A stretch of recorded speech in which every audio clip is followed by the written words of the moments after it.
ప్రజాదరణ పొందిన బీఆర్ఎస్ ఓటమికి కారణాలను ది హిందూ పత్రిక విశ్లేషించింది.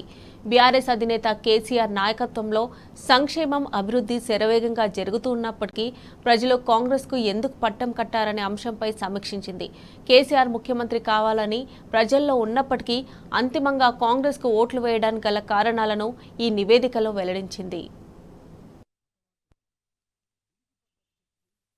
రాష్ట్రంలో బీఆర్ఎస్ పార్టీకి ముఖ్యమంత్రిగా కేసీఆర్ కు ఆదరణ ఉందని, అయినా ఓటమి తప్పలేదని ది హిందూ పత్రిక విశ్లేషించింది. ఎస్సీలు, ఆదివాసీలు, ముస్లింలు, కొన్ని అగ్రవర్ణాల కులాలు, కొన్ని ఓబీసీ కులాల్లో కాంగ్రెస్ తో పోల్చితే బీఆర్ఎస్ కే మద్దతు ఎక్కువగా ఉందని తేల్చి చెప్పింది. కేంద్రంలోని బీజేపీ పాలనతో పోల్చితే బీఆర్ఎస్ పాలనకు ఓటేసిన వారు రెట్టింపు సంఖ్యలో ఉన్నట్టు వెల్లడించింది.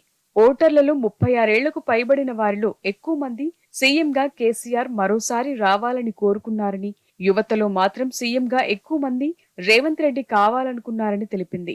అంతిమంగా స్థానిక ఎమ్మెల్యే అభ్యర్థిని చూసి ఓటు వేస్తామని ఎక్కువ మంది చెప్పినట్టు తెలిపింది.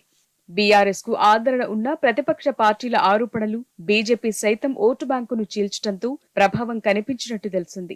లోక్ నీతి, సిఎస్ఈఎస్ నిర్వహించిన సర్వే ఆధారంగా ఈ విశ్లేషణ చేసినట్టు హిందూ పేర్కొంది. దీని ప్రకారం కేసీఆర్ పాలనలో సంతృప్తిగా ఉన్నామని 67% మంది చెప్పారు. కానీ వీరిలో 25% మంది కాంగ్రెస్ కు ఓటేశారు. కేసీఆర్ పాలనలో రాష్ట్రం అభివృద్ధి చెందిందని 63% మంది చెప్పారు. ఇందులో 45% మంది కేసీఆర్ కు ఓటేస్తామని చెప్పగా 20% మంది రేవంత్ రెడ్డి వైపు మొగ్గు చూపారు. కేసీఆర్, మోదీ పాలనలు ఎవరిది బాగుందని అడిగితే 41% మంది కేసీఆర్ కు ఓటేయగా మోదీకి 21% మంది ఓటేశారు. తదుపరి సీఎంగా ఎవరిని చూడాలనుకుంటున్నారని అడిగినప్పుడు మహిళల్లో 31% మంది కేసీఆర్ కు, 26% మంది రేవంత్ రెడ్డి వైపు మొగ్గు చూపారు. పురుషుల్లో 28% మంది కేసీఆర్ కు, 32% మంది రేవంత్ రెడ్డికి మద్దతు తెలిపారు. 10 ఏళ్లలో చేపట్టిన కార్యక్రమాల్లో తాగునీటి సరఫరా, నిరంతర విద్యుత్, రైతు పథకాలు, అభివృద్ధి పనులు, మౌలిక వసతుల పెరుగుదల, పేదరిక నిర్మూలనకు చేపట్టిన పథకాలు అత్యధిక ప్రజాదరణ పొందినవిగా వెల్లడించింది.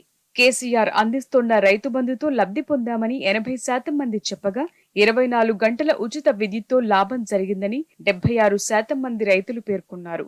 అయితే ఇందులో సుమారు 45% మంది కాంగ్రెస్ కు ఓటేయటం విచిత్రం.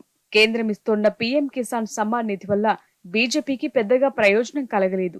61% మంది రైతులు లబ్ధి పొందామని చెప్పినా 9% మంది మాత్రమే బీజేపీకి ఓటేస్తామని చెప్పారు.